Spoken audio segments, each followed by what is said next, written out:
everyone, welcome back to another Species Spotlight. I'm Miss Nicole here in the garden, and I'm in the back end of our garden near our western loop because this is a great spot where we can find ground-dwelling birds. And today's Species Spotlight is one of those birds. It's a common songbird called the American yellow warbler. So here's a photo.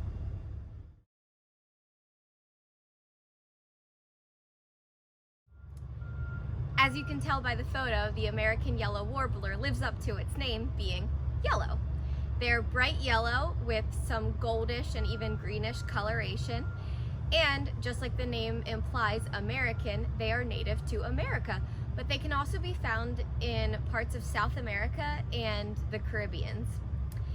They also are quite small. And according to Bergman's and Glauger's rule, which states that birds that live farther from the equator tend to be larger because they need to conserve heat, whereas birds that live closer to the equator tend to be smaller because they don't need to conserve as much heat. So the ones we have here in the Florida Keys are usually pretty small, but there are several different subspecies of American warblers. The main diet of the warblers are actually caterpillars. About 60% of their diet is just eating caterpillars, but they also eat some other small insects.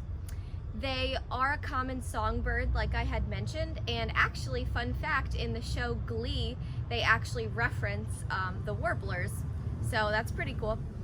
And because I said they're ground dwelling, it means they pretty much just hang out on the ground, so they actually build their nests on the ground as well. And interesting, the cowbirds will actually find the nests of the American warblers and they will steal their nest and put their eggs in the warbler's nest. And it's actually been noted that the warblers have raised cowbird babies, kind of not even realizing, almost, because they're orphaned children in their own nest. In instances where the warblers have noticed that these are the wrong eggs, they often will just build a new nest directly on top of those cowbird egg nest. So I hope you learned a lot about this species spotlight.